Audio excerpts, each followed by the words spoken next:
It was the final morning of the year, and the town seemed wrapped in a blanket of quiet reflection.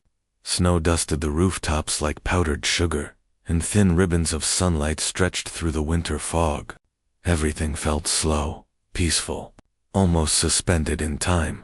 In the center of this town stood an old clock shop, filled with the soft ticking of countless clocks, big clocks, tiny pocket watches, golden hourglasses, and ancient gears that whispered the history of time itself. The shop belonged to Aaron, a gentle clockmaker, with silver hair and eyes that held the patience of 1,000 sunsets. That morning, a young woman named Lyra pushed open the shop door. Her face carried the tiredness of a long year, a year she wished she could redo. "Aaron," she murmured, "another year has slipped away. I had dreams, but I kept delaying everything. I feel like I've wasted so much time." Aaron didn't interrupt. He simply listened, polishing a small brass gear with calm, steady hands. Then he reached into a wooden drawer and placed a small hourglass in Lyra's hands. It was unlike anything she'd ever seen, elegant, warm to the touch, and glowing faintly at its base. "What is this?" she asked softly. "This," Aaron said, "is the last hourglass. It does not show the time that has passed, but the time you have left to become who you want to be." His voice was gentle, but firm, like someone revealing a truth too big to ignore. Lyra frowned. "How can that be?" Aaron smiled the way wise people do when they know something you don't. "Take it home, Lyra. Observe it. And remember, time speaks to those who are willing to listen." When Lyra returned to her small home, evening shadows were beginning to stretch across the sky. She placed the hourglass on her table and sat in front of it, half curious, half afraid. At first, everything was silent. Then the sand began to fall, not slowly, not gently, but rapidly, like a waterfall of gold rushing downward. Her heart tightened. Why is it falling so fast? This can't be right. But the hourglass continued, draining at a pace that made her chest feel hollow.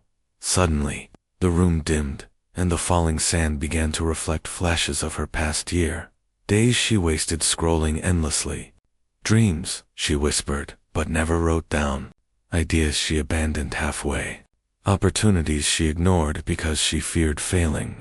Moments of joy, but also moments of heavy regret. The hourglass glowed brighter. Inside the swirling sand, she saw herself one version confident and thriving, another version lost and standing still. Tears welled in her eyes. "Is this what I've become?" she whispered. Panicking, she grabbed the hourglass and tried to flip it over, desperate to stop the sand. She used all her strength, but it wouldn't budge. The glass remained upright, as if the very flow of time was refusing her plea. The sand accelerated, faster, brighter, louder, in her mind. "What does this mean?" she cried. A chill filled the room as she realized something terrifying. The hourglass was not counting her life. It was counting her inaction, her hesitations, her delays, her unfulfilled promises, and she was running out of excuses. Breathing hard, Lyra rushed back to the clockmaker's shop. The glowing hourglass clutched tightly against her chest. Snow crunched beneath her boots, and the cold air stung her face, but she didn't stop. She burst through Aaron's door. "Aaron, the sand is almost gone. Is this the end for me? Am I out of time?" Aaron closed the book he was reading and looked at her with deep, understanding eyes. "No, Lyra, this hourglass does not measure your life. It measures your readiness to change." She froze, confused. "My readiness?" He nodded. "When you ignore your dreams, when you delay your purpose, when you repeat the same patterns year after year, time feels like it is slipping away faster and faster. It is not your life ending. It is your resistance to growth, draining your days." Lyra looked at the hourglass again. The sand was nearly gone. The glow was faint. Her heart hammered in her chest. "But Aaron, if the sand runs out, what happens?" she whispered. He smiled, a soft, kind smile. "Nothing changes. Unless you do, the hourglass responds not to fear, but to intention. Tell me, Lyra, are you ready to stop wasting your time? Her throat tightened. She felt the weight of all her unfulfilled dreams pressing on her, and for the first time truly, she said the words from her soul. I don't want to waste another year. I am ready to change. The hourglass flashed brilliantly. Then on its own, it flipped. The sand began to fall slowly, beautifully, gently, like snow drifting from the sky. The glow brightened. Time had not abandoned her. It had been waiting for her. Aaron placed a hand on her shoulder. A new year does not change your life. A new decision does. His voice was warm. Remember, Lyra, time becomes your friend when you become honest with yourself. Lyra stepped outside the shop. Snowflakes melted softly on her cheeks.